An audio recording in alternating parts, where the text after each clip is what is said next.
Hello, everybody, and welcome to this week's edition of Slade, the Buffyverse Revisited.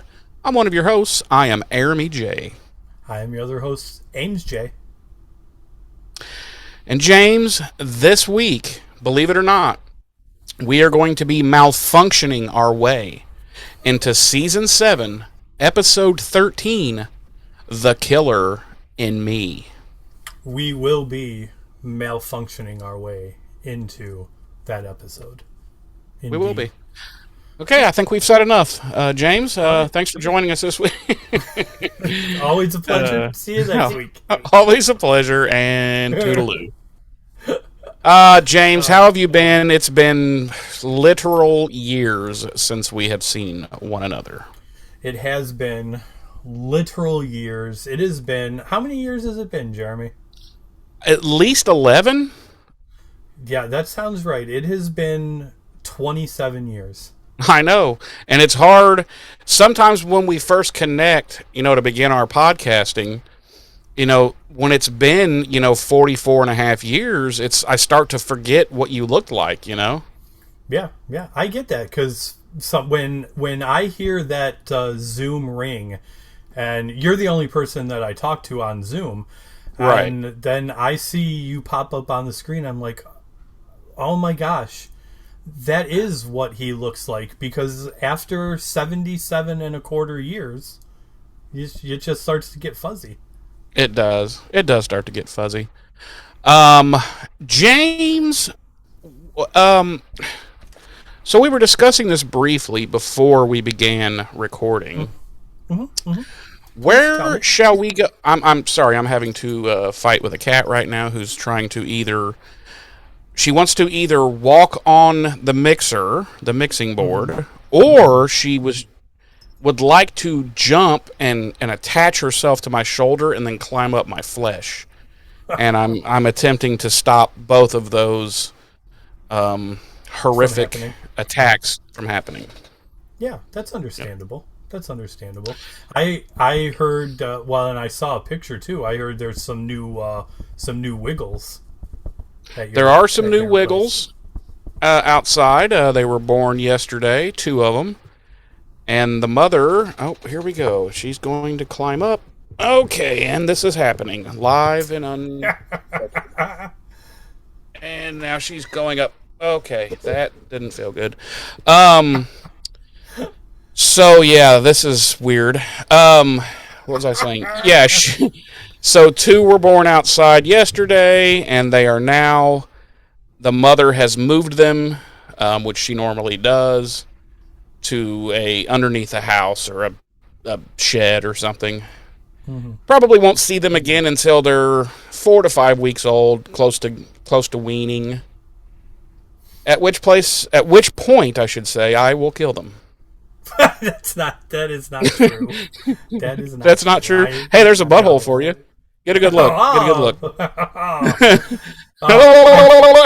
I can't believe it's only taken us 5 years to get a butthole on camera. Right? We always promised you guys.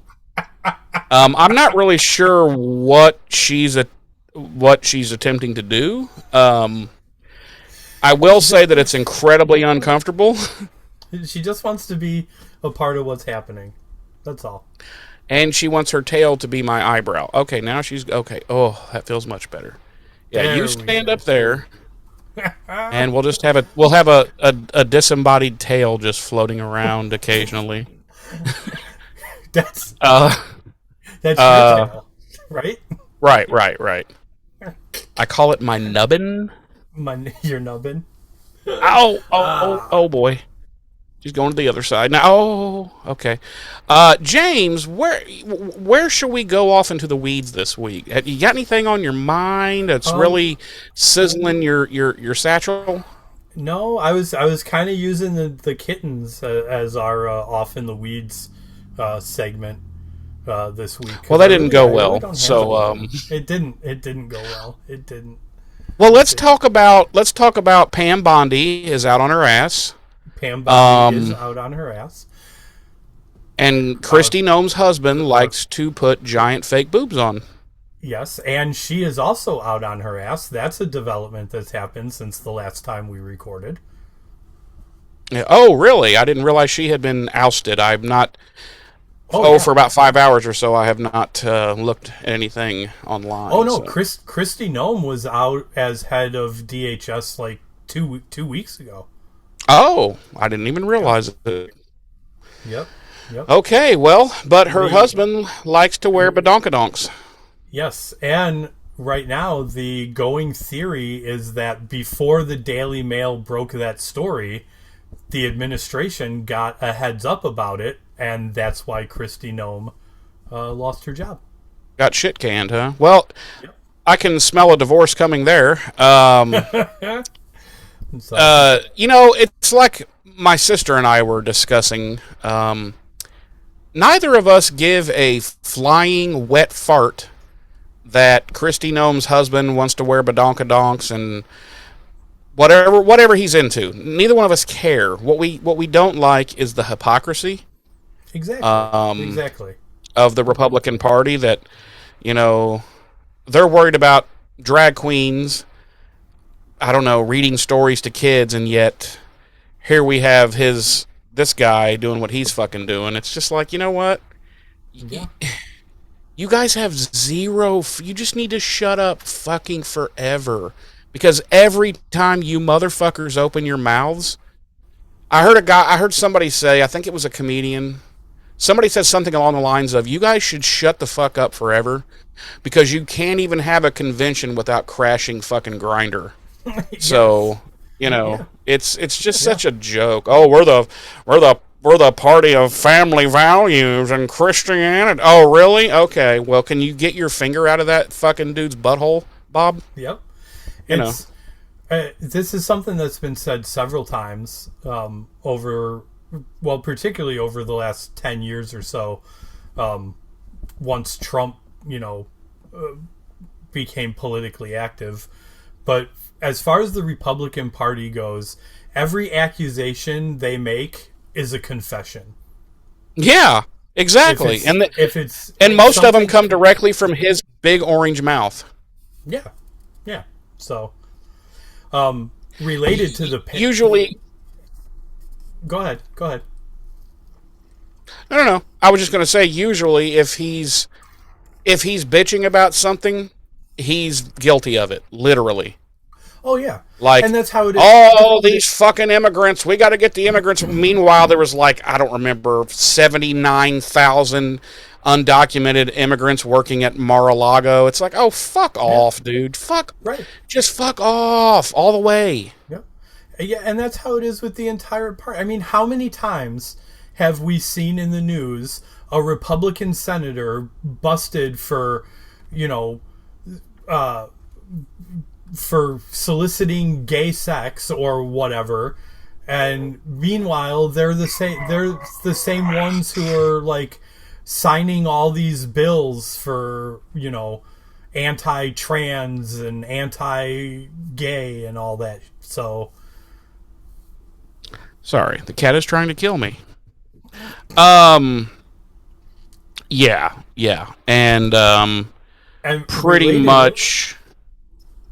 Go ahead. related to the Pam Bondi ousting, so I don't think it's a coincidence, and this is something that my beautiful badass girlfriend Darlene and I were speaking about earlier, is that so there was a swath of interviews that a young Epstein victim had done with the FBI, and they just went missing.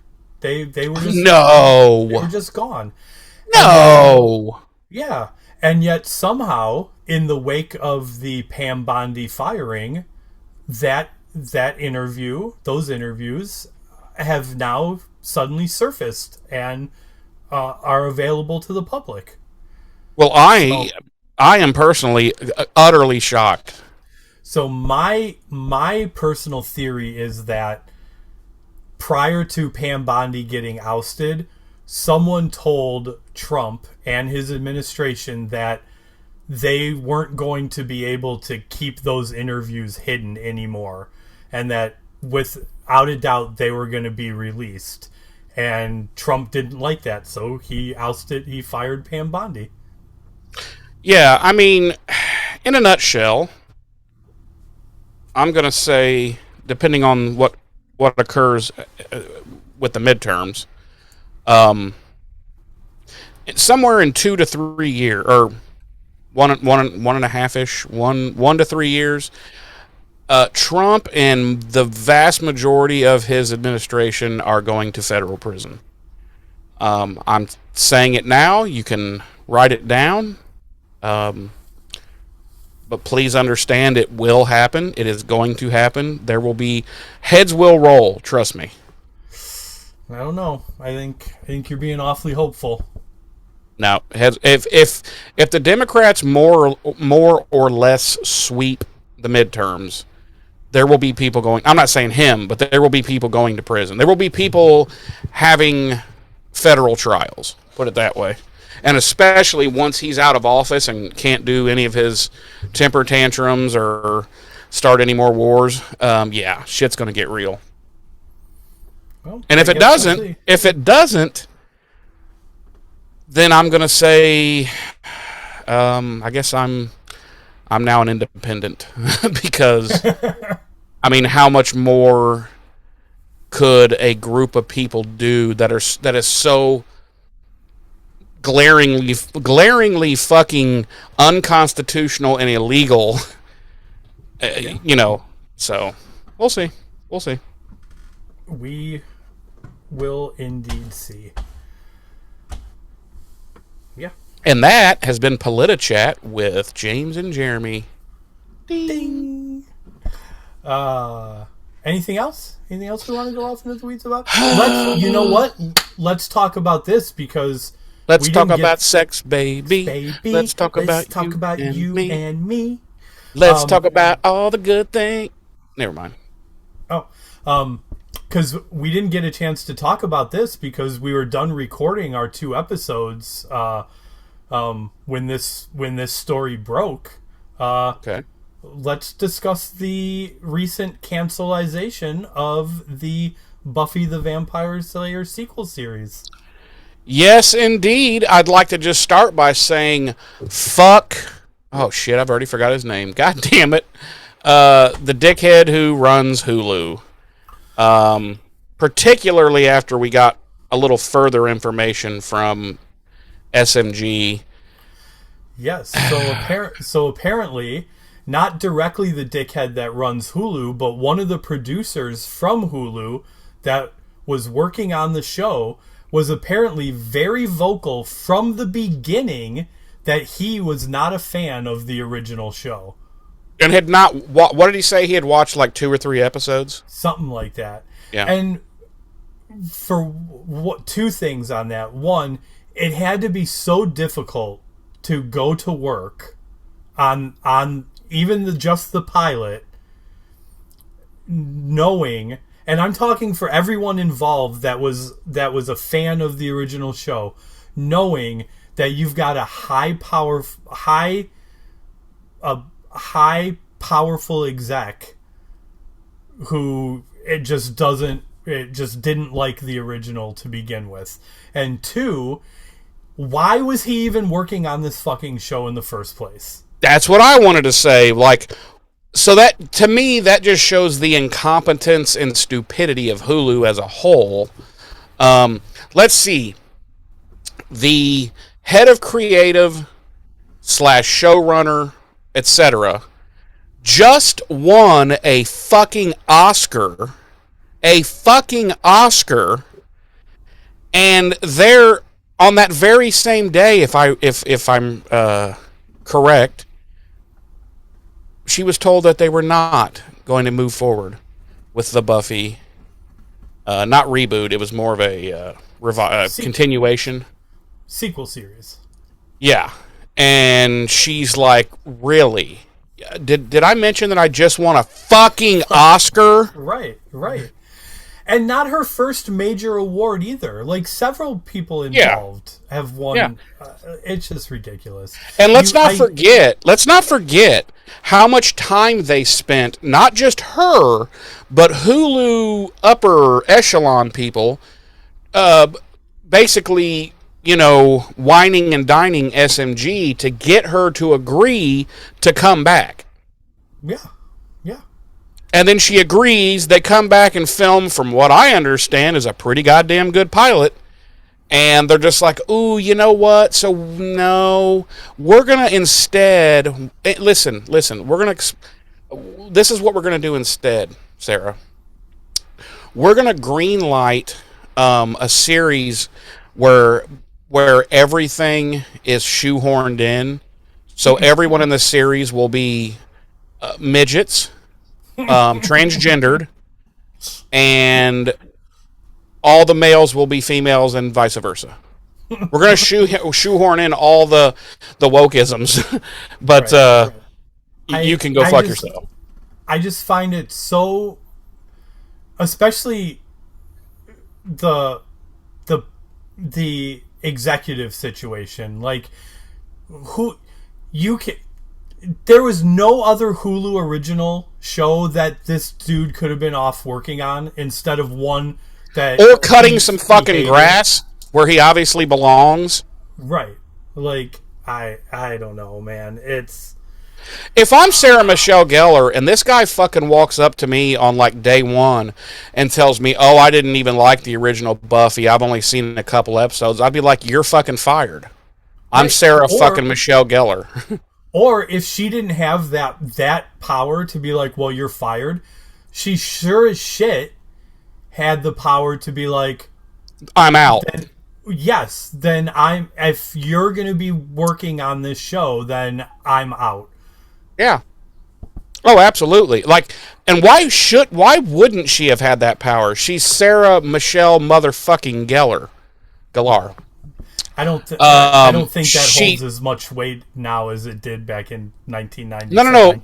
No. But my point is, she is Buffy. Oh, right. And they sucked. They sucked their own dicks trying to get her to agree to come back. I would have thrown every ounce of weight I had. I would have said, "Oh, okay, hang on, I got to make a call," and I would have called whoever's above him and been like, "Yeah, so here's the thing: if this guy's not gone in 10 fucking minutes, I'm gone, and starting now." Yeah.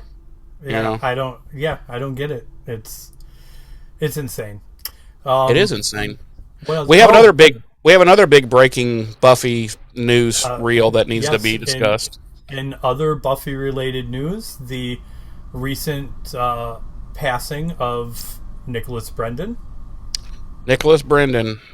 See, dude, this is gonna fuck me up because how can we continue talking such mad shit about Xander, knowing that Nikki Bryn has, how do I say this nicely, kicked the bucket? It hasn't stopped us from talking mad shit about Dawn, even though Michelle Trachtenberg is dead. Oh, that's true. Okay. All right. Fair enough. All right, you brought me back around. I'm happy again. You have to separate the character from the actor. Okay. Well, it's like, I will say that I'm sad. It is sad. It is. It's I had a friend ask me in the wake of the news of his passing if I was sad, and I was like, I'm not necessarily sad because like he was like a close friend. Well, not even that, but like not even sad because he was like on one of my favorite shows or a character on a show that I really liked, but just sad as a human being, the aspect of it, because he had a really rough life, and that caused him problems later in life, and it was an uphill battle for that poor guy from the word go, and so it's sad, but well, I'll just say this too. The world continues to turn. I'll say this, couple of things actually. Number one, I did not know that he had left California, LA, and was living approximately 40 minutes from me, in a town where my cousin lives. Yeah, that's insane. I did not know that, and he had started painting, which I also didn't know, and he was really fucking good because I've seen his shit online, and he was selling his paintings and stuff. He was trying to focus on art, and he was just kind of doing indie type act, trying to like wet his feet, slowly go back into, and I think he was in a good place from what I understand, but I guess he had a congenital heart issue that was discovered last year when he had a heart attack. And from what I understand, he simply died in his sleep from that heart issue, and then that's shitty. Yeah. But I will say, we don't necessarily have to lose Xander if they ever reboot, because he's got a twin brother, looks just like him. Right, so you just bring in what's his name? Is it Alexander? Yeah, is it? No, because that's Xander's full name. Oh yeah. I don't know, but he was in the episode when there were two Xanders, so yeah. I don't remember what his name was. Oh well. Billy McCumstain? Ah, yes, Billy McCumstain. That's his acting. His SAG name. Right. Name. That's on his SAG card. Yeah. But no, it's just on a basic human level. It's sad. Oh yeah, it is, and I never disliked him. But I mean, let's face it. It's not like Sarah Michelle Gellar died. I mean, come on. Yeah, I mean, come on. Let's not be stupid here. Right. It's not like David Boreanaz or Anthony Stewart Head kicked off. Like, come on. Right. Right. But no, in a way though, man, because I don't know, the nostalgia factor, it just sucks. It's like, man. Oh, sure. He was for somebody who really had never acted before the Buffy show, man, he was a pretty fucking good actor, honestly. At least in that role. Yeah. Nothing. No. No shade towards Nicholas Brendan. It's literally any issues we have with Xander directly stem from the character of Xander, not Nicholas and the writers. Right. Well, yeah. Particularly he who shall not be named. Right. So it's like I said, separate the actor from the character. Kind of like we've had to do with just revisiting Buffy in general. Like, you can't, like, Joss Whedon's a piece of shit, but that doesn't I can't let that stop me from enjoying Buffy. Well, and you can't deny that he wrote a lot of great shit. Oh yeah. But you can still want to see him die in a house fire. Oh yeah, 100%. Yeah. And not even like a nice house fire, like just like a shack fire. Well, yeah, and like he has to suffer the entire burning process. He doesn't die of like smoke inhalation. Right, exactly. Like he catches fire immediately. Yeah, but it's only like about a 400 to 500 degree fire. Mm-hmm. So it takes a good 20 minutes to cook him alive. Yes. And he's just like, oh my God, this is the worst pain I have ever felt. And then, off to the side, he hears what, James? Well, there was this time a demon got his dick stuck in a wall. And I heard that was pretty painful. Right. And then this one time, Riley had to climb up some floss, carrying his wife and Buffy on his back just with his fingertips. Yep. So that was probably pretty painful. And then Joss is like, "You're right. This is probably the third worst pain ever." Anyway, we're probably going to hell. Probably. Come on. It's a guarantee. That's fair. That has been Buffy News Talk with James and Jeremy. Ding. Ding. You know what we didn't get to right off the bat is we did the like, oh, it's been ages since we've seen each other, but we didn't cover the how are you. So how are you, Jeremy? Terrible. Terrible, Okay. terrible. How are you, James? I'm really good. Oh, well, fuck you. Um, Sorry. must be nice to be perfect. It is. No, I'm fine. Everything's fine and dandy. The weather is fucking bonkers here in the land of corn. Um, we'll have like 83-degree day. Well, we literally had an 84 or 85-degree day, and then the next day it was 32, like right at Yeah. freezing. And the weather has been bonkers. Yeah, It's clearly the Jewish space lasers. it is the Jewish space lasers. Yes. Yeah, it's been the same way here. We'll hit the 70s, 70 plus, and then the next day it's like 38, Yeah. and uh Darlene came downstairs the other morning and she yelled up to me. She was like, "Hey, sweetheart, the the patio screen door blew off." Wow.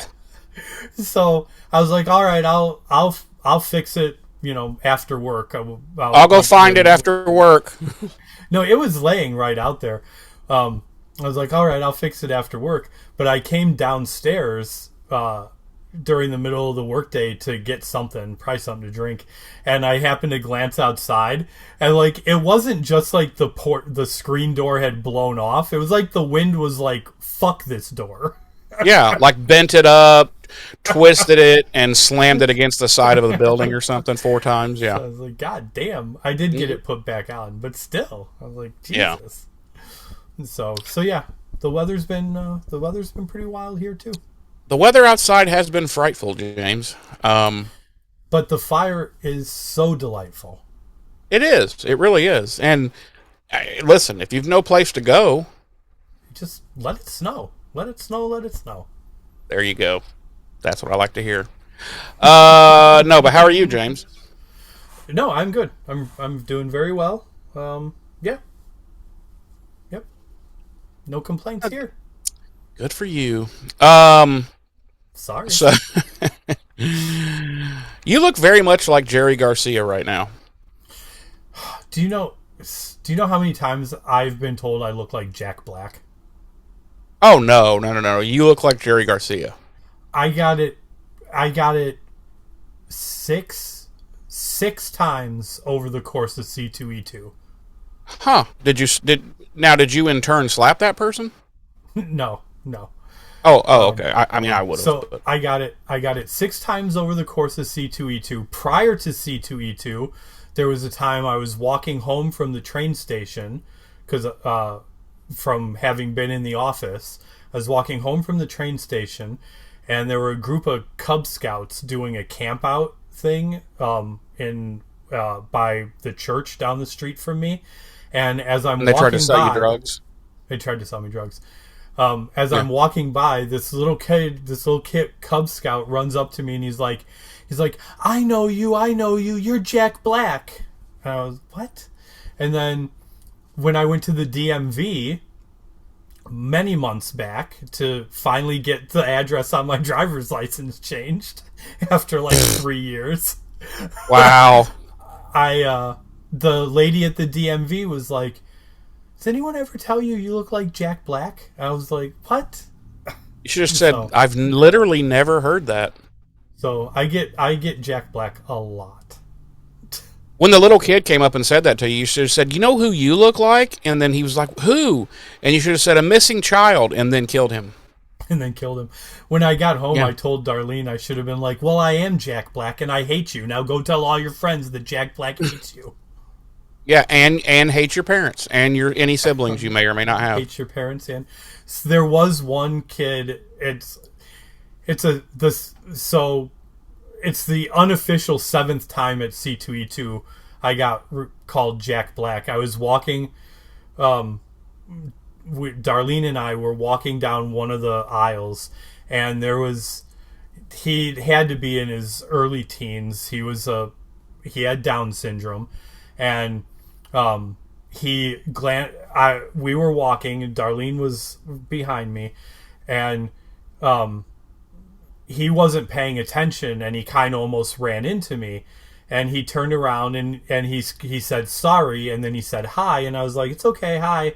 And he was backing away, and he looked at me and again, and he goes, "You're Steve." And Steve is Jack Black's character in the Minecraft movie. You should have said, "Listen, you little fucking mongoloid. Don't fucking talk to me." No. No. No. No? No. No. I kind of feel like it. Well, tell us more then. Like, how I forgot to ask you, how was C2E2? It was good. It was good. There was okay. That's enough. That's enough. That's enough. Christopher Eccleston was there. He is a British actor. He's done a bunch of stuff, but most notably for myself, he played the Ninth Doctor on Doctor Who. He worked for you. He worked for you yourself, huh? He worked for me. Yes.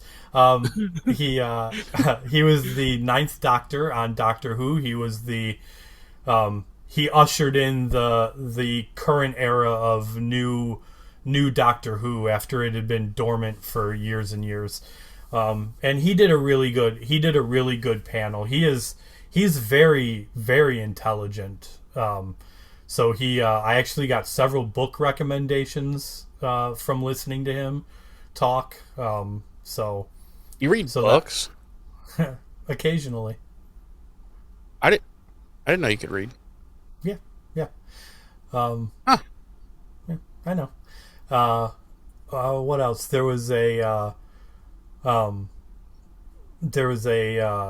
panel with the cast of Daredevil, the Netflix and now Disney Plus series. That panel was pretty good. There was a panel of scientists from the Adler Planetarium, which is the planetarium in downtown Chicago here, and they had a panel about what living and surviving in space would really be like. And that was actually a very interesting and very entertaining panel. It was the last panel we did for the weekend, and that was a really good panel. Yeah, and then Darlene and I, we got a couple of tarot readings. We got an aura photo and reading done. She got her face painted, and I got a temporary tattoo. It was a unicorn, but it's started to wash off now, so it's hard to make out. But so yeah, it was a good time. I'm actually impressed that the tattoo has stayed on. It's been almost a week now, and there's still, I mean, you can't tell what it was anymore, but it's still there for all practical purposes. I've never been more sorry for asking a question. Wow. No.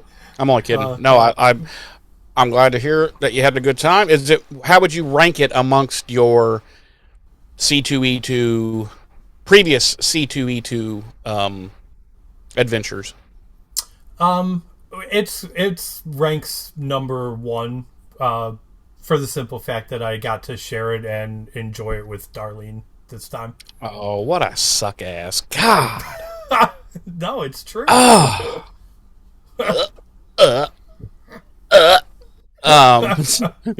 No, I get you.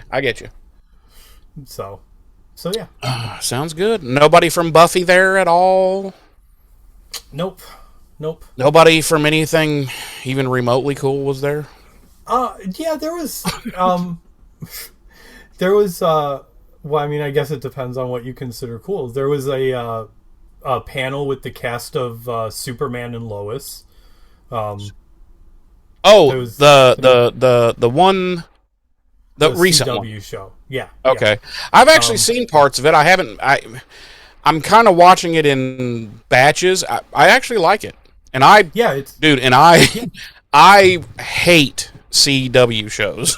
Yeah, so that says it's actually. I think if you gave some of those other CW superhero shows a chance, you'd probably enjoy them. No, I have.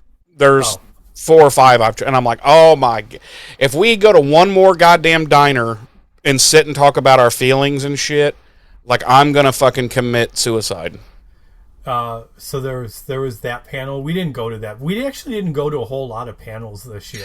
Do you have to pay like extra to go to panels? No, no. Oh, okay.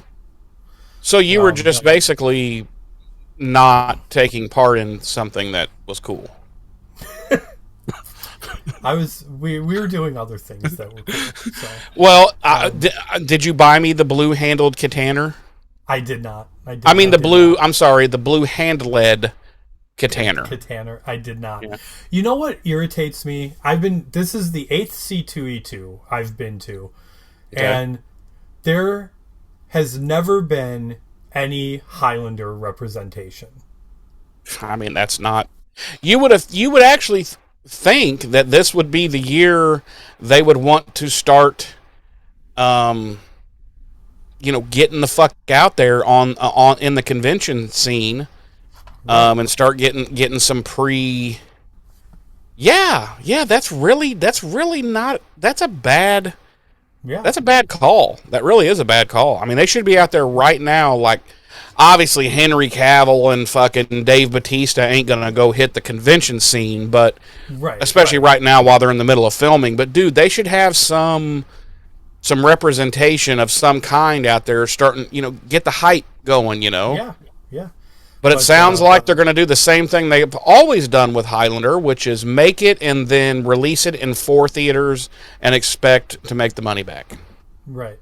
Because I would love to see, like, the blue-handled katana I sent you. I looked through practically every single one, because they were all, like, famous swords from like video games and shit like that. What's a more famous sword than the fucking Highlander katana? Right, like Jesus. I was like, you're gonna tell me they don't have Connor's sword, they don't have Duncan's sword, they don't have Kurgan's? Like, come on, So yeah, I'm disappointed. So yeah, Reed Pop Entertainment. I know you watch the podcast. I know you listen to it. Oh yeah. Next year, C2E2, Chicago Comic Entertainment Expo, some goddamn Highlander representation. Yeah, get your fucking lives together, you fucking losers. God, you're going to have some fucking famous sword. What's more famous than the Highlander katana other than maybe fucking Excalibur? Right. Christ. Right. I mean, fucking get your goddamn lives together, you losers. Right. Pull your heads out of your asses. This goes for you and if too, you don't, Amazon. Oh, Amazon. Oh, don't get me started. It goes for you too, Amazon. It's time to start promoting this shit. Merchandising, and not just for the new Henry Cavill shit. You go back. Yeah. The original movie, the series. We want to see products, motherfucker. All the stuff we never got before. It better be fucking available pronto. Pronto, motherfuckers. Cocksuckers. Speaking of Highlander, I just saw that there's going to be a new 4K release. Who cares? 4K is a fucking joke. 4K is the biggest fucking con I have ever heard in my. It's fucking retarded. Fucking retarded. 4K. Now there's 8K, and it's fuck off. What a con. If you need your shit, first of all, it's already been proven that there are quite a few people in the world that can't even tell the difference between, 1440 and 4K. So that, it's just stupid. It's so unnecessary. They can eat all of my ass. All of it. But I have heard, James, I was just reading a new article yesterday from the girl who is going to be playing Brenda Wyatt in the new reboot. I'm not sure if I'm taking this as good news or not. But apparently this Brenda Wyatt is going to be totally different than the Brenda Wyatt from the original movie. So I guess she's going to just be all kinds of a badass. And I'm like, what? Why? And then it's like, and then she dropped something, and then I was like, oh God, this is what I was afraid of. She said, some of the sword fights I've been watching are just insane. And I'm like, I don't need that level of insanity in my Highlander. Like, I don't need people, like, falling off buildings and through a car and then impaling each other in the pee hole and then, I just have a feeling that Chad is going to John Wick it. It's going to be John Wick with swords, and I'm like, no, because John Wick is fucking stupid. So why do I want to see that with swords? So unbelievable. I don't have anything. So I don't have anything that's to where say. I'm sorry. Well, if you had any taste at all, you would be agreeing with me. Because I think I like the John Wick movies. Like they're not like they're not like cinematic gold or anything, but I think they're pretty good. There's nothing realistic about them, though. I'm not saying I need I don't need it all to be like, super realistic, but they do some shit in those movies that's so goddamn stupid. I'm like, it just takes me out of it, and I'm like, oh man, if they hadn't done that, I could just be having fun. Like I think it was the first one, the first John Wick movie. I've only seen the first two. How many are there? 4. Oh. Okay, I think I've seen the first. I think it's the first 2 that I've seen. Anyway, there's one where he's fighting, gunfighting, whatever, like 87 people in this like a parking garage, and this one of the bad guys comes flying up in this, some muscle car and drifts and I mean hits John Wick full on at like 70 miles an hour and knocks him to another part of and he's just like, oh, god damn it, I think that broke the heel on my shoe. And I was like, oh, okay, he just got hit. Yeah, his fucking liver, his spleen, at least one of his lungs, all of his ribs, most of his vertebrae are all fucking dust. And I'm just, that kind of shit just takes me out of it. If it was a Matrix kind of movie, that's different because it's all fantasy, but I don't know. I just, whatever. I'm worried. I'm worried about my Highlander. Well, to each their own. And you will hear about it if I end up being unpleased. No, I'll just put you on mute. James, we are 43 minutes in. Do you think we should maybe... I was just going to ask, so how far into the weeds are we? And should we maybe start talking about this week's episode? Oh, dude, we went through the weeds, out of the weeds, across a fucking lonely highway, into the forest, and we're now being raped by deliverance type people. That's how deep we are. Wow. We are in the Appalachian Mountains being raped by hillbillies. Yeah. Damn. Sorry. It is what it is. Holy why don't you you know what? Put all the dates and deets into a blender, blend them up and make me a malt. A malt? Okay, sure. As previously stated, we will be malfunctioning into the 13th episode of Buffy the Vampire Slayer Season 7, the 135th episode of the series overall, The Killer in Me. Our credited writer this week, Drew Z. Greenberg, and our credited director, David Solomon. Our original air date was February 4th, 2003, on the now defunct UPN network. Our Nielsen rating for this episode, 2.4, ranking it 101 out of the 135 primetime shows airing across network television this week, and number 5 out of the 11 primetime shows airing on UPN for this week. Our regular cast, as always, includes Sarah Michelle Gellar as Buffy, Nicholas Brendan as Xander, Emma Caulfield as Anya, Michelle Trachtenberg as Dawn, James Marshers as Spike, and Allison Hannigan as Willow.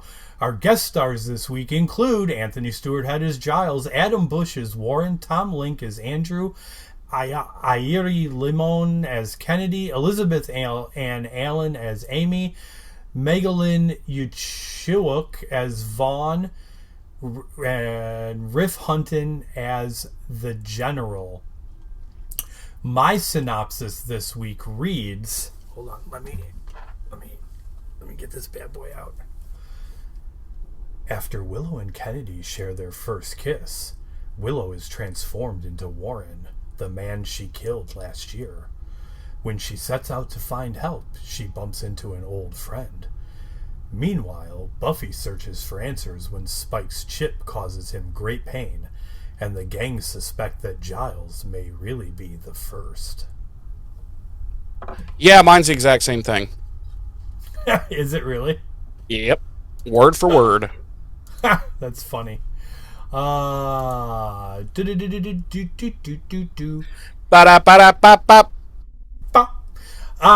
we open as Giles. We're at the Summers' home, of course, because that's our only set this season, is the Summers' house. Summers' home and also dirty type places. Right, and just the back lot at UPN Studios. Where was I? We're at the Summers' home. We open at the Summers' home, and Giles is preparing to take the Potentials on a trip to the desert to have an encounter with the first Slayer, similar to the trip he took Buffy on back in season 5, I believe it was. Sure. Kennedy claims to be sick with the flu, and ends up staying home.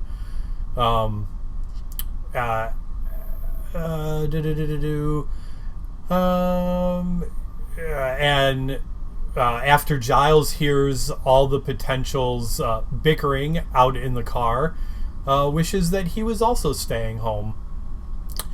We then follow Buffy down to the basement, where she is checking on Spike, who is chained up down there, and they have a little kiki about the Potentials leaving and Spike deciding to keep himself chained up until they know that the first is done using him. And while they are having that conversation, Spike starts to unexpectedly scream out in pain and claw at his skull because the chip is malfunctioning. And that is our cold open.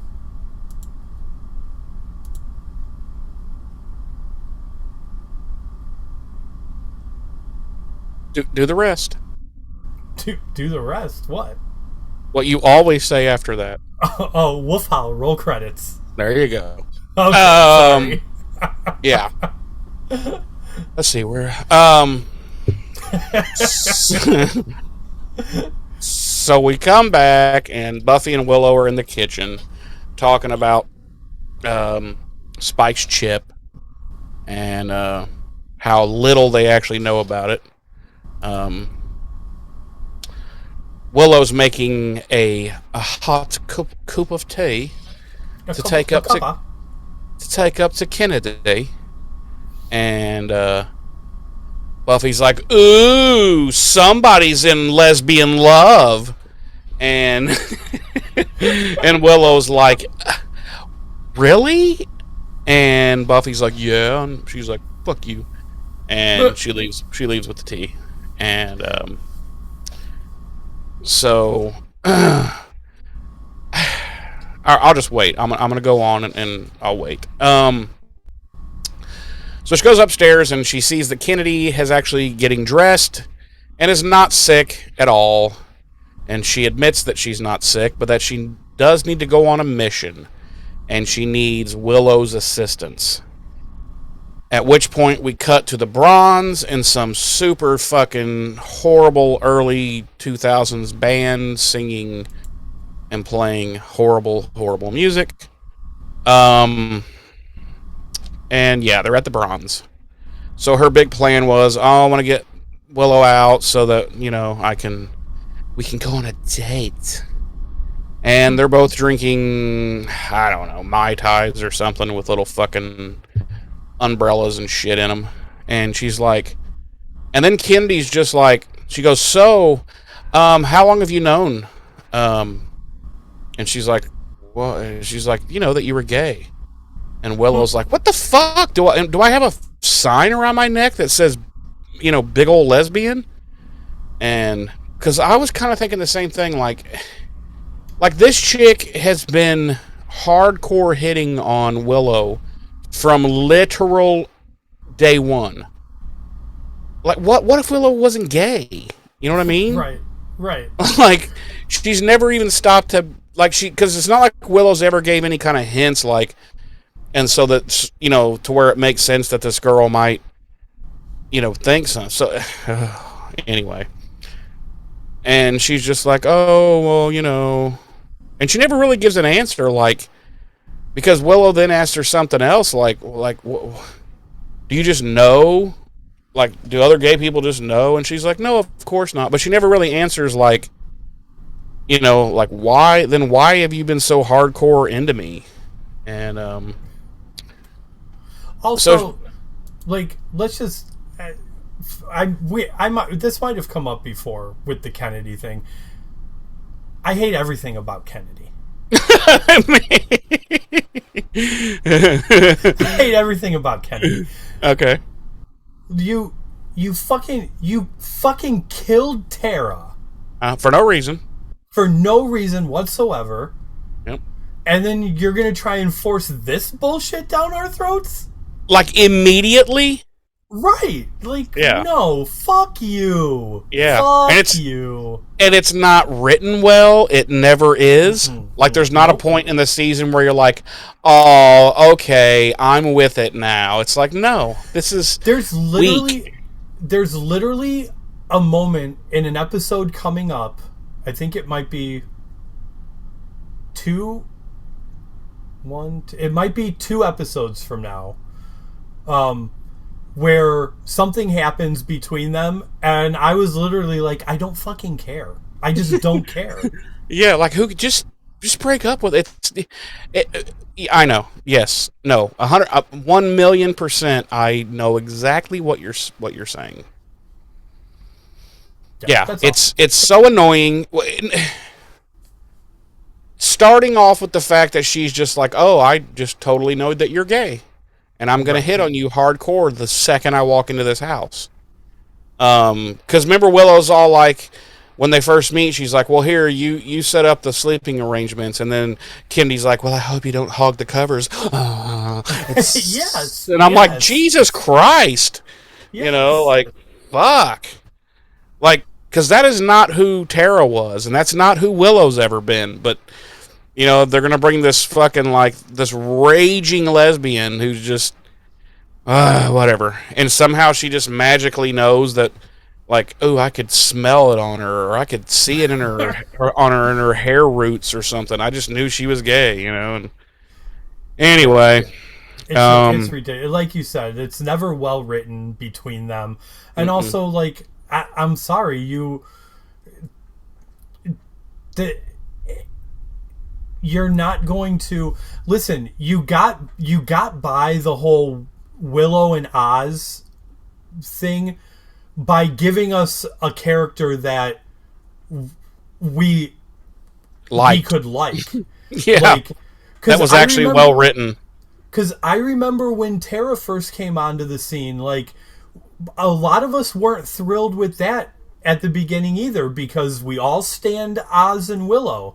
And then Tara was just really well written and very likable and meshed with everything so well that you couldn't help but like her. Personally, I think it was all Amber Benson. Like, I can't think of another person that they could have cast as Tara that that would have done it, that would have been able to Sure. pull that off. Sure, of Like, course. She plays because Amber Benson is super likable. Oh yeah, You know? she played. Yeah, of course she played a big part in making that character a character that everyone grew to really like. Yeah, because if you remember, and we talked about this at the time, like for a little while there, she was not that well written at all. No. Oh no. And but she still started to grow on you simply because you're like, I like this girl. Like I like her. Like the actress and how she's playing these little itty bitty pieces that she gets to be in, Yeah. you know. And then yes, and this ain't it. This ain't like I don't like this actress. I don't know that I've ever seen this girl ever again in the history of mankind since this, and I don't need to. Nope. Yeah, I'm not into the character, and I'm not into the actress. So Yeah. anyway, Willow eventually opens up and talks about her relationship with Tara and blah blah blah, and then we cut. Dude, you have no idea how much fast forwarding I did in this whole section because I was like, nope, nope, nope. I don't care. I don't care. I don't care because this is all gonna go nowhere. Like because we keep cutting back to the bronze. I think we cut back there like 3 goddamn times. Even though Willow said when she agreed to stay, okay, 1 drink and then I'm bouncing. But it ends up feeling like 3 fucking days. But anyway, we cut back to the basement, and Buffy's checking on Spike again. And he's got like blood on his pillow because clearly the chip is melting his fucking brain. Oh, we're going to have to talk about this too when we get there. But they're talking about, what maybe could have caused the chip to be doing this, and she realizes she's going to have to contact either the initiative or whatever it's called now, and or Riley, Right. because they put the goddamn chip in there to start with. So Buffy makes the call to that flower shop that Riley had told her to call if she ever needed to contact him. But they're totally acting like they don't know what the fuck she's talking about, and this is a legit flower shop, and blah, blah, blah. And so Buffy hangs up, and she's like, yeah, I don't know if I reached anyone or if that was a literal fucking flower shop. I may have just accidentally ordered 4 dozen roses. Long Right. stem. Right. Because, every rose has its thorn. Yes. Well, then we cut back to the bronze again. And they're just now finishing their drinks, but they're continuing to chat about why Kennedy's so interested in Willow, which we don't really get in, other than just being like, you are so gay that I like you.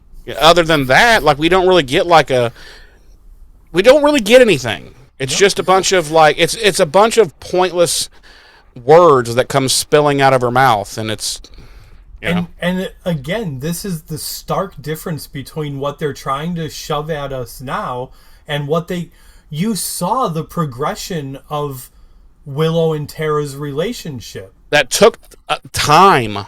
Yes, like they started out they started out as friends, like doing their little Wicca group thing, and you watched that relationship grow into what it into scissoring.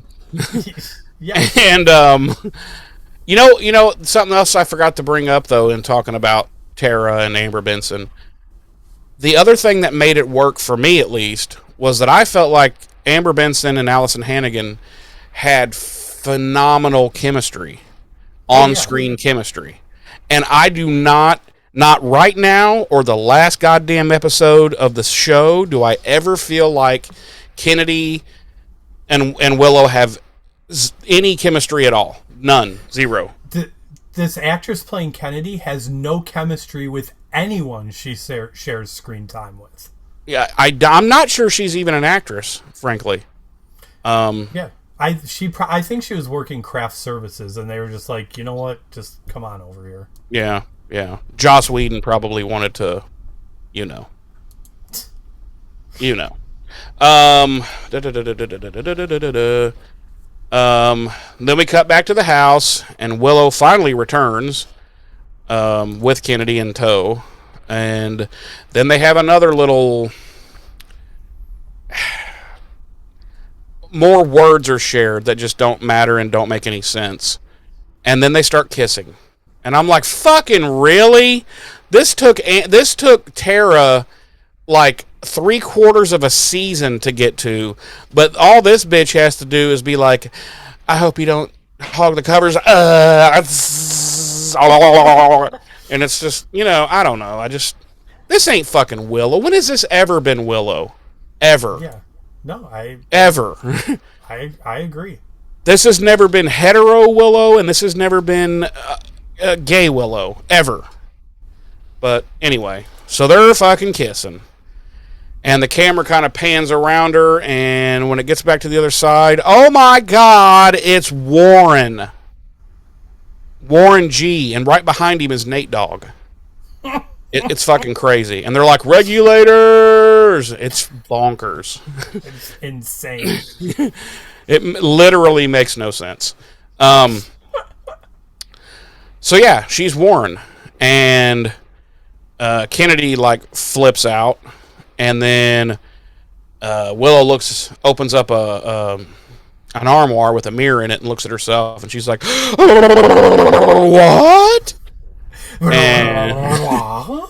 And then she's like, "You know what? I could actually murder some motherfuckers right now, and no one would ever know it was me once I turn back into my normal self."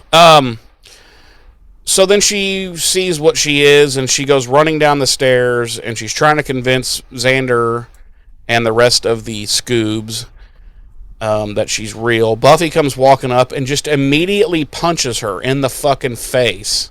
And I'm like, wait a minute. 2 problems. A, you thought it was the first, so why would you try to punch the first, knowing she's not, or the first is not corporeal? Yes. B, why is that just the first? Because she just walks in, she's like, what's going on, everybody? Pow! And I'm like, is that just how you always greet? Whatever. It just seemed a little over the top to me. And then Willow has to remind Xander that she knows some fucking secrets about kindergarten and some Aquaman underoos. And Xander's like, oh, snap, that is Will. And she's like, duh, been trying to say that, losers. Then they realize she's not the first. That she's like, I don't know, I did something subconsciously, I've glamored myself. She's like, I'll handle it. You guys got enough shit going on right now with trying to figure out, what's going on with Spike's chip and blah, blah, blah. And I'm like, no, wait a minute. At the very least, I'm sure Xander and Anya could have tagged along to help out. They're not going to need them for Spike, for the Spike situation, as we come to find out. Right. So it's like, I don't know.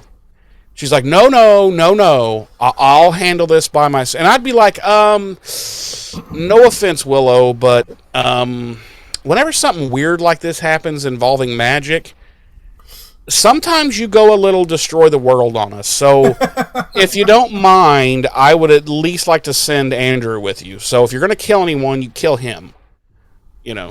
But no, she gets her way and she fucks off, and they're all just like, okay, well, that just happened. And then Spike has had another chip attack. And so then he's like, listen, or how does he say that? He goes, we may not have time to wait, waiting about the initiative to recon. And I'm like, yeah. Why? What's the hurry? Right. Why is this so, I get it. He's having fucking, fucking strokes and shit, but he's a vampire. It's not going to fucking kill him. Right. Which we will talk about. Um, so the decision apparently, because when we come, it's like a commercial. What would have been a commercial when we come back? Buffy and Spike are walking through Le Forest, um, finding the old trapdoor entrance. I don't remember there being a trapdoor entrance. Doesn't it seem a little dumb that there's just like this trapdoor entrance to the initiative? Like that doesn't Yes, seem very secure.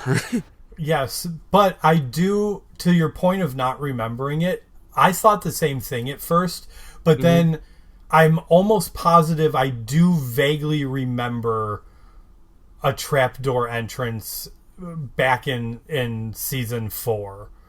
Huh. Which And at it just some seems like point a major security breach. Like, it does.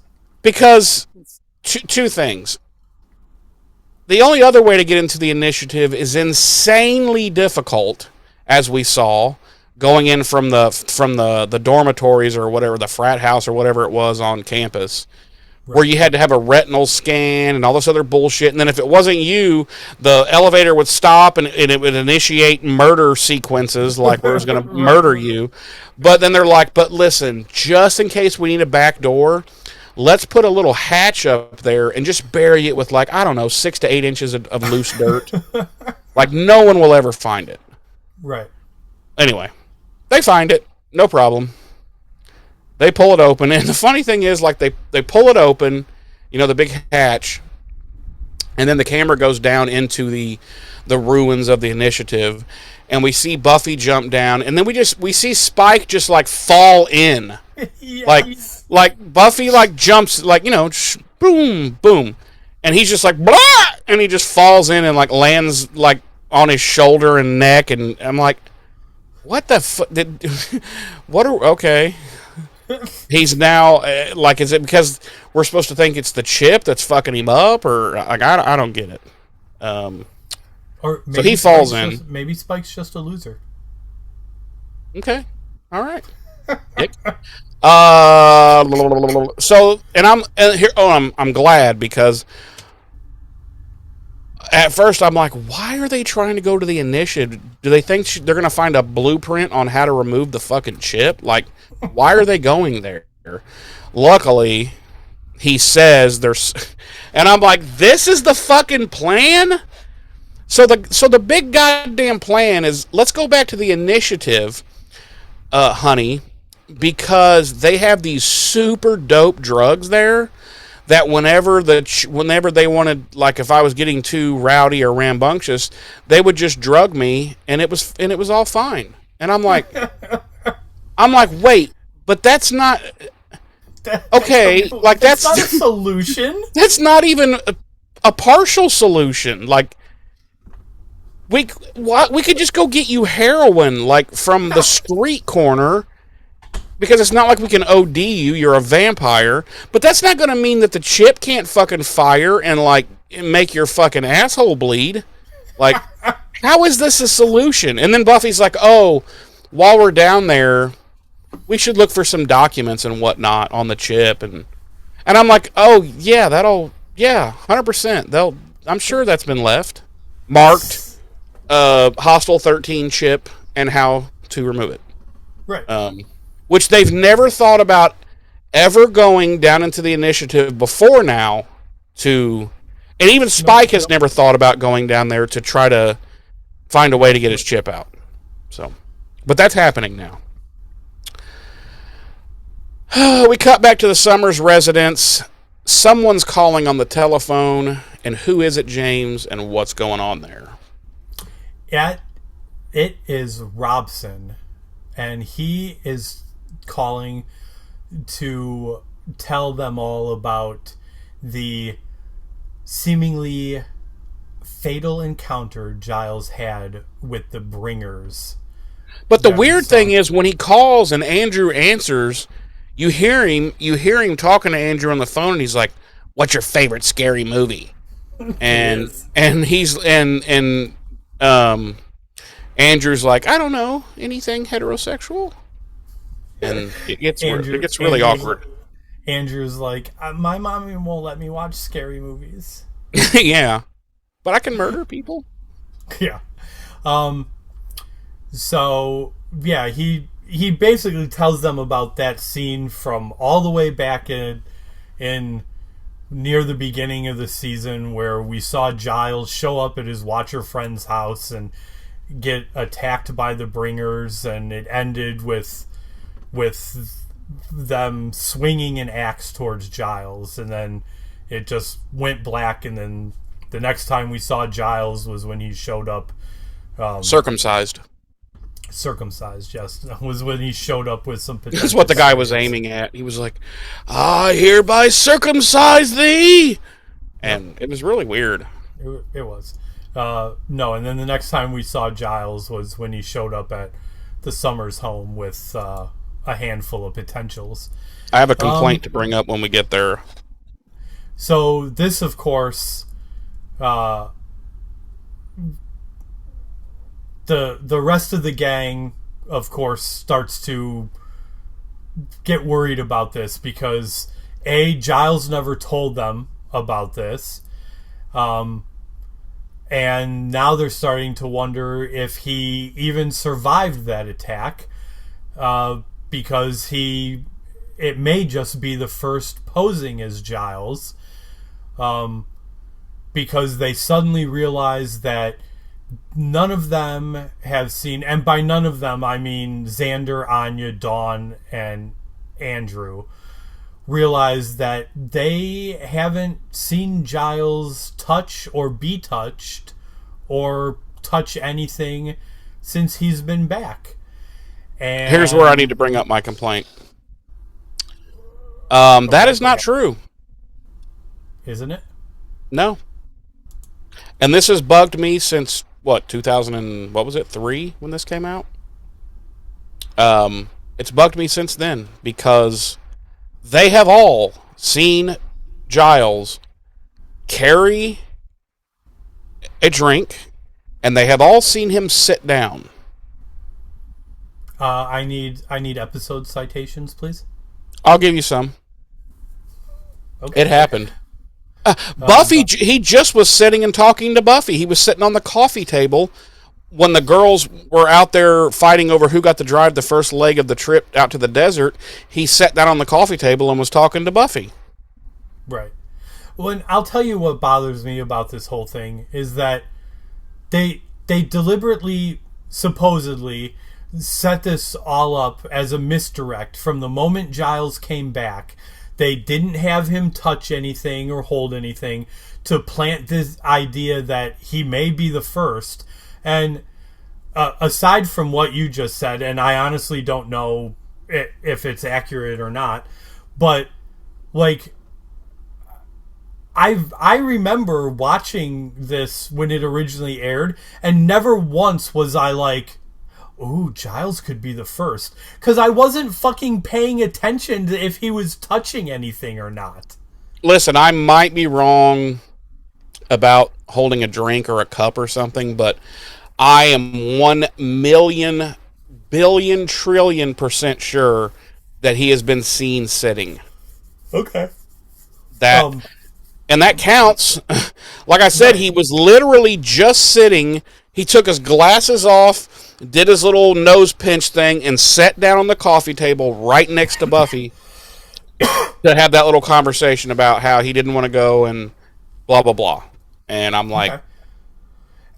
And like, all I'm saying is regardless, like, who the fuck is paying attention to whether or not Giles is sitting or touch? You know what I'm saying? Like, yeah, no one. This was such a wasted, like, popcorn misdirect. Fart. Yeah. Yeah.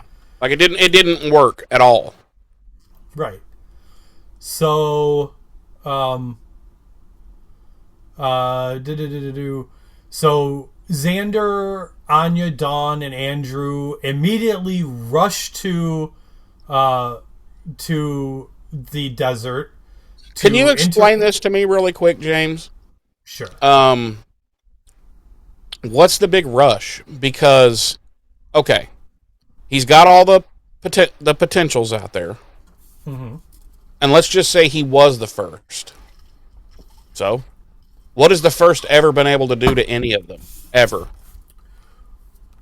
True. Nothing. Because he's not corporeal. Right.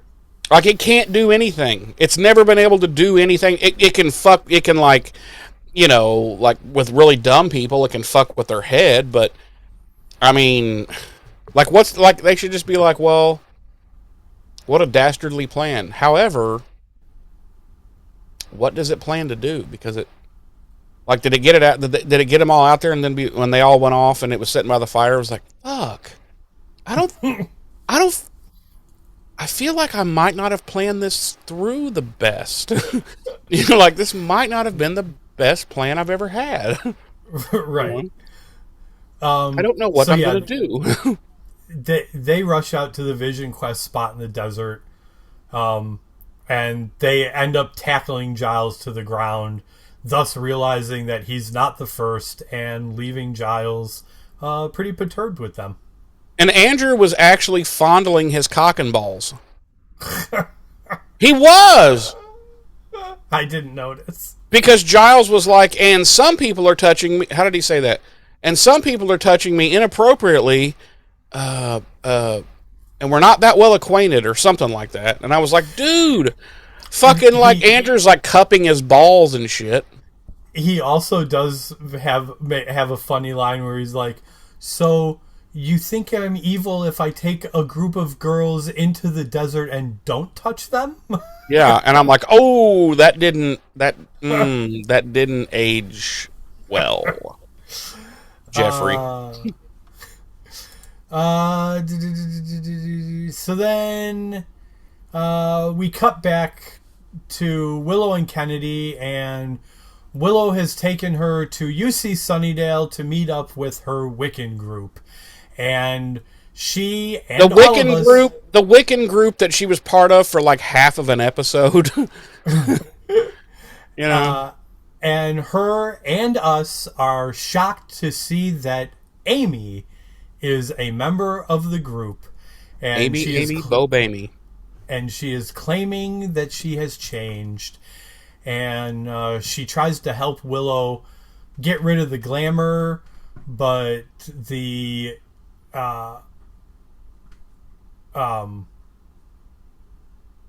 backfires, and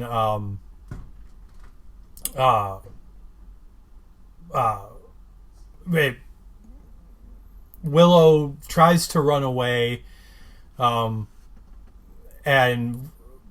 she realizes that she's not just looks like Warren, but she is actually starting to become him. And Kennedy, because she slaps the shit out of Amy. Yeah. Kennedy tries to follow, but Willow throws up a magical barrier and storms off. Like a little bitch. And then we cut back to the remains of the initiative, and Spike and Buffy are stepping over dead bodies, both human and demon, which very well preserved, I might add, for being, 4, 5, 3, 6, let's see, 4, 5, about 3, over 3 years old. Yeah, 3 to 4 years of decomposition, and those bodies are very well preserved. Well, some look horrible, and then other ones are just like, he could have just died yesterday, Right.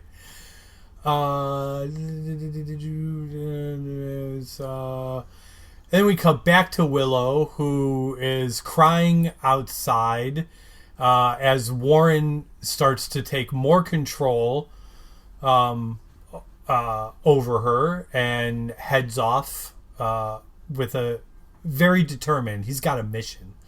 He's got a mission for himself.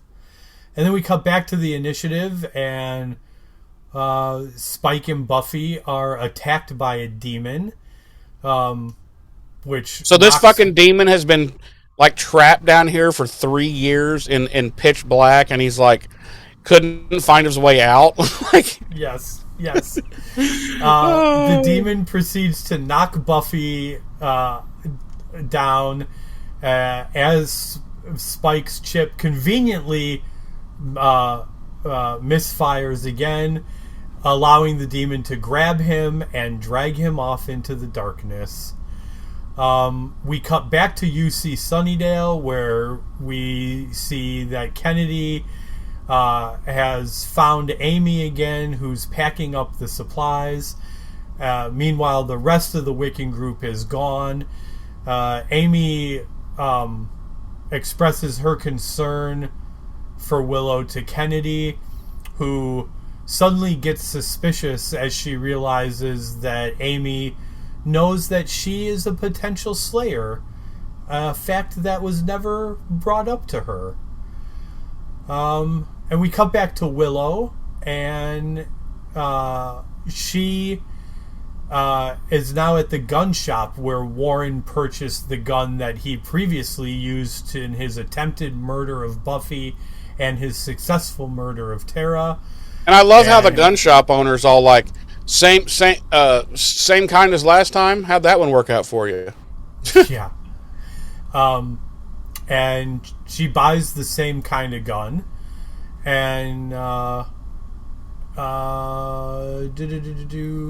we cut back to Buffy and the Initiative, and what is happening there? There's a fire. There's a fire. And it's it's crazy. This fire is bonkers. No. So Buffy catches up with the demon and re-engages it in fisticuffs. And then by the way, was it just me, or was this scene so goddamn dark that like you could just barely tell what was happening? Yeah. I mean, it was dark. Like, yes. Overly dark. I was like, did she just stab him or twist his nipple? She gave him a purple nipple. Okay. So she finally kills him. She was like, and he was like, it tickles. He's like, oh, more mommy. And then she's like, no. And then she just killed him. And she's like, actually, so, yeah, it's dead, and she kneels down next to Spike, and she's like, Spikey. And he's like, oh, like a little bitch. And, I hate Spike in this whole episode. Then all of a sudden, all the lights turn on. How? Magic, clearly. Because there's zero electricity down here, but all the lights come on, and there's a whole bunch of little army nerds with their little army nerd guns pointing at them. And there's this guy who is apparently the commanding officer, and he's all like, Agent Finn told us you were trying to get, in touch with him, and she was like, see, I told you it wasn't a flower shop. And Spike's like, I smell colors. And then she's like, well, yeah, and then and the guy says, we were told by Agent Finn that we needed to help out Assface. and Spike's like, oh, me.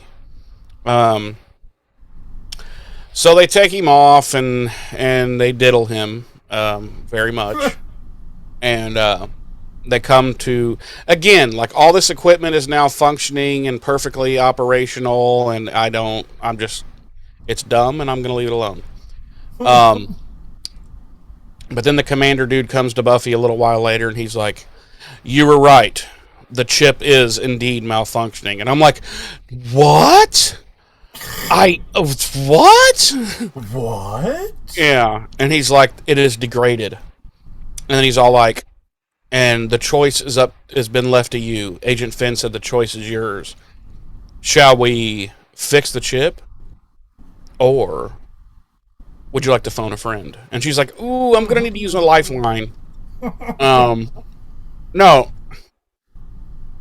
He's like, do you want us to fix it or take it out?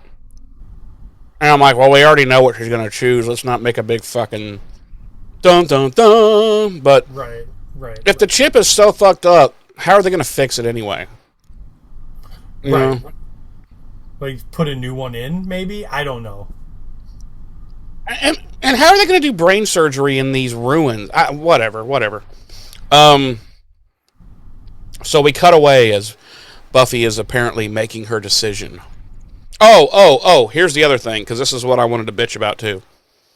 The commander dude's all like, how did he say that? Like, if you hadn't, if we hadn't found you when we did, which by the way, how the fuck did they find him in the ruins of the Initiative? But if we hadn't found you when we did, it wouldn't be long, and the malfunctioning chip would have killed him. And I was like, would it? Would it? Don't think it would. Pretty sure decapitation and wood stake in the heart's all that gonna kill a vampire. But can you imagine if it did liquefy his brain? Like, that he would just be like a drooling, like just for the rest of the season, Spike's just propped up in a chair, like occasionally, randomly, like vamping out for no reason. Yeah, it's and then he just beeps and stuff. He's like, but they keep him around. Like, even when they're out fighting bad guys, like somebody has to always be pushing the chair with Spike in it, and he's just like,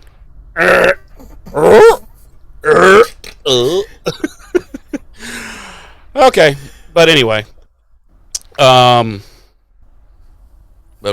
so then we cut back to Kennedy, who is now fully confronting Amy, like, bitch, how you even know? And, girl, how you know? Girl! And then, so this is, here's another complaint about this episode. Amy then lays out her full dastardly plan. She's mad at Willow because Willow was always the powerful one that everyone always let do whatever she wanted. Even when she almost destroyed the world, everybody was still kissing her ass and blah, blah, blah, blah, blah, blah, blah. And yeah, I don't know. It's so dumb. And she tells her that she's put a penance malediction hex on her. And that what it does is it allows the person's subconscious to choose like what form they take or whatever to punish themselves and blah, blah, blah. It doesn't really make a lot of sense because then eventually Amy's like, abracadabra, and fucking transports Kennedy to a... I don't know if it's the real Buffy backyard or if this is like a sequence of when... I don't fucking know, but she fucking bedoodles her. She teleports her to Buffy's backyard. Which, when does Amy have that anywhere near that strength? But anyway, she's like, beam me up, Scotty, and she sends her to Buffy's backyard, and then here comes Willow a la Warren. She's like, you think you can just do that to me? And then Kenny's like, sorry, what? And she's like, oh yeah, you weren't here for that season. Just follow along. And she's got the gun, and she's all like, I'm Warren, and I'm gonna warn you right in the face. And Kennedy's like, right in the face. Kennedy's like, I don't even, what's happening right now? And the audience also was saying that. And then, like, Willow kind of like, Kennedy says like 11 words, and this somehow makes Willow like break down, and she's like, you made me forget. I forgot Tara for a minute when I kissed you. And then she like falls down to her knees, and then Kennedy goes down on her knees with her, and they headbutt each other, and they both get knocked unconscious. And then Kennedy kisses her, and then the camera spins around again and pulls back, and she's back to being Willow. And yeah, that. Let's see. That's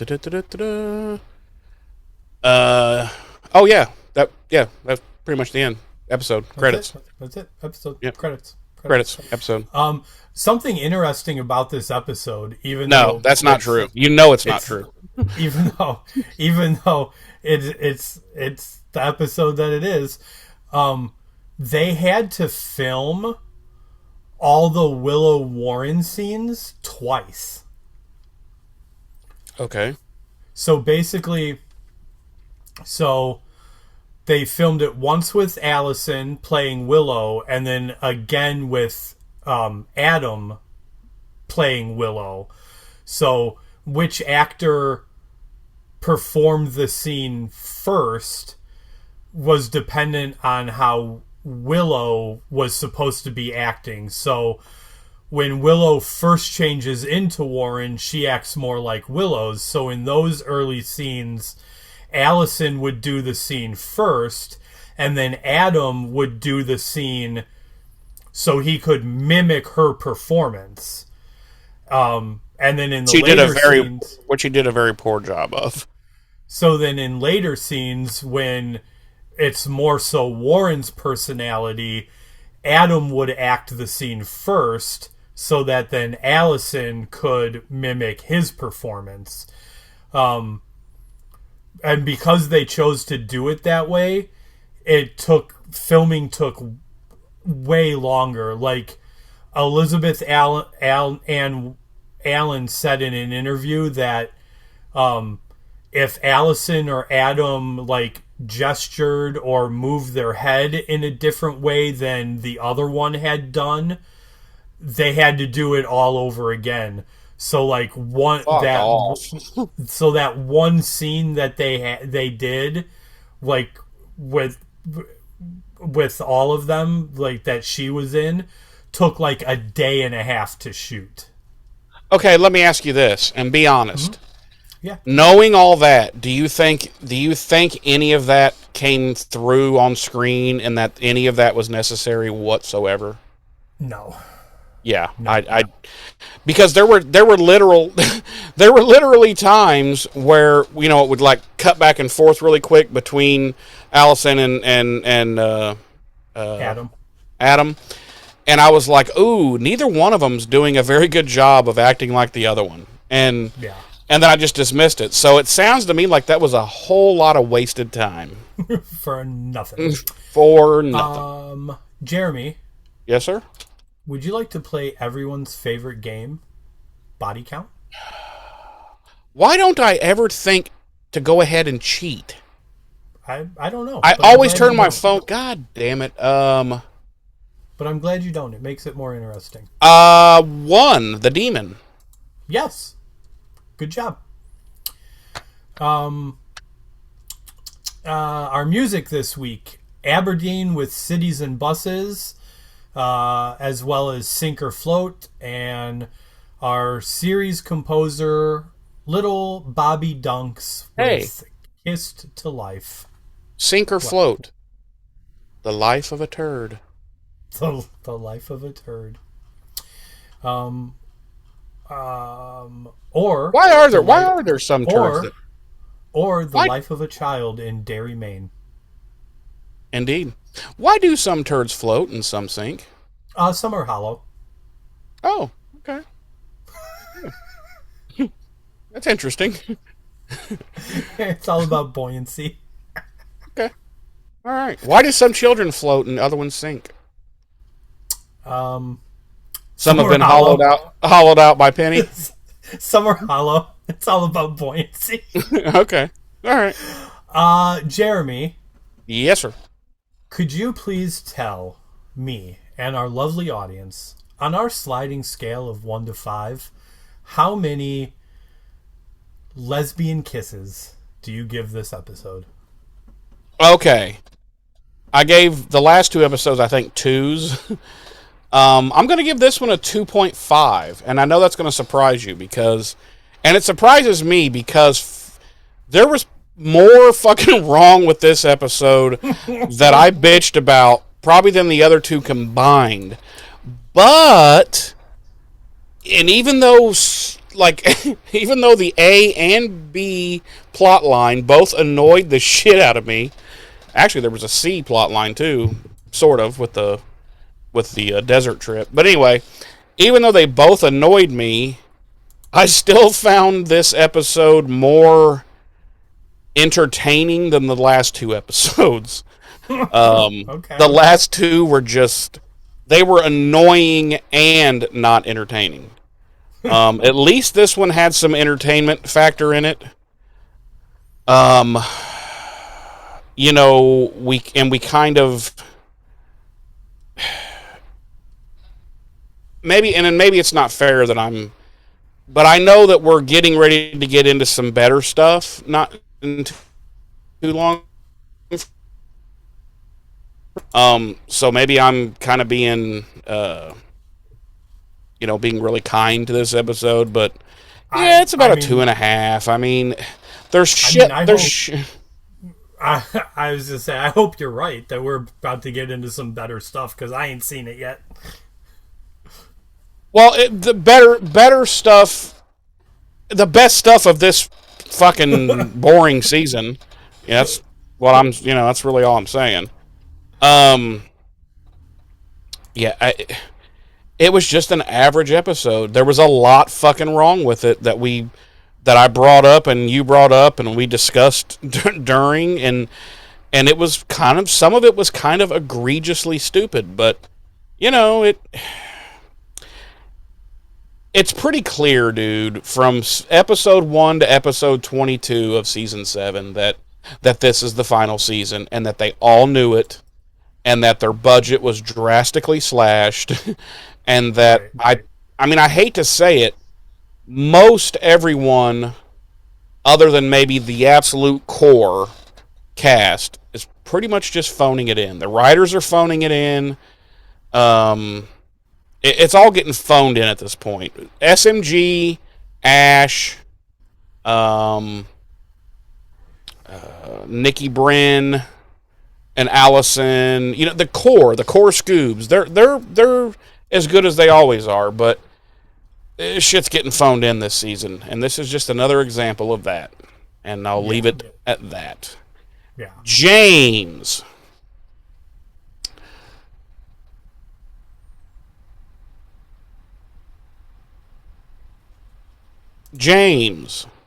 Yes, I'm waiting. Okay. I should have spoken. I apologize. You should apologize. On our sliding scale of 1 to 5, yes. How many? I don't know. How many fucking stars do you give this episode? I give it 2 stars. Okay. It's just another episode this season. I don't even know, dude. Like. Am I wrong though? There was a lot wrong with this episode. Like a lot. Yeah. I mean, like you said, I hate to say it, but I do feel like a lot of it's being phoned in, like by the writers, by the cast. Maybe not necessarily our main cast, but it's just. Yeah, I don't. None of these potentials are interesting at all. None of them have. I've seen the only one of the potentials that goes on to do anything is Felicia Day. And she goes on to do a bunch of stuff, kind of in the nerd fandom. It becomes pretty popular, but it's just it's just another episode in this season. As far as all the potentials, like if all the potentials died right now, I'd be like, okay, right. Can we get some that maybe we'll like? Right. Well, and that's another thing. I was gonna wait to bring this up a couple episodes from now, but I'm going to do it now.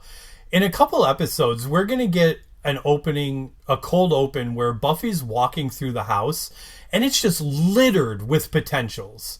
Like so many girls. And I realized something, and I said this to Darlene. I was like, where are all these potentials even coming from? Because it's supposed to be one girl into every generation. Yeah, there is that. So, like, are we supposed to? But you have to also roll with the thought that, okay, one girl in every generation. However, what if that one girl from that generation like gets immediately killed? Then what? There's not going to be a Slayer to the next generation. I suppose. You know? I just the whole potential thing. We've talked about this. The whole potential thing rubs me the wrong way. It is in stupid. The first place because it's stupid. It's and there's all it's this. Like, wait a minute.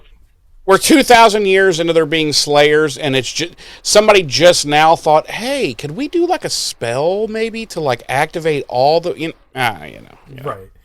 And not only that, but like, and we've talked about this, like the whole idea, like it keeps getting brought up, like, oh, if Buffy dies, one of us No, you don't. There's still another Slayer out there. Yeah. Like, I agree. It's just we fully agreed on that point. Yeah. So yeah, it's a 2. It's a nothing burger episode. It doesn't affect the plot one way or the other. The whole like Giles could be the first thing is a popcorn fart, as you like to say, because who the fuck was paying attention to whether or not Giles is touching anything? Yeah. Nobody. So yeah, it's a 2, and that's all I have to say about that. I only gave it the extra 0.5 because it entertained me more than the 2 previous episodes.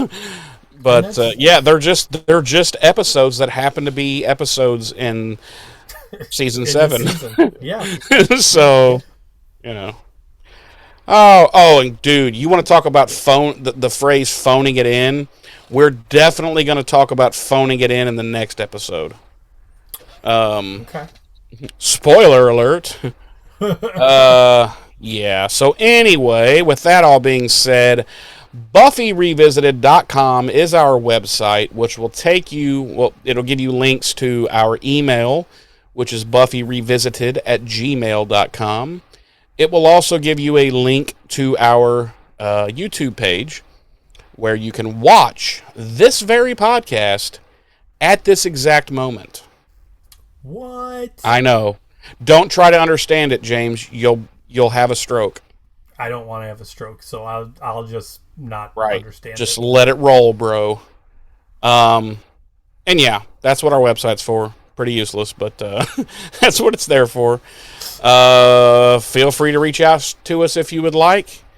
Not that any of you will, but Merry Christmas. We'll probably hear from our RKB domain at some point. Well, yeah, but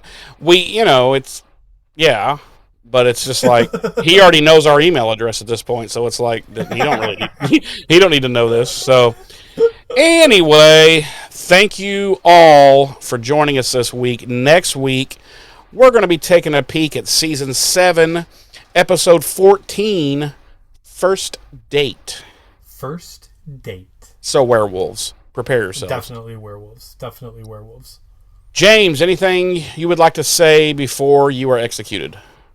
I think it's kind of funny that we spent about as much time reviewing the episode as we did off in the weeds. Well, I think we're going to need to do the same thing with next week's episode because, spoiler alerts, it also sucks. So, just letting you know. I don't have anything else. All right. Well, thanks for joining us, everyone. We will see you next week. I've been one of your hosts. I'm Jeremy. I'm your other host, James. Ta-ta.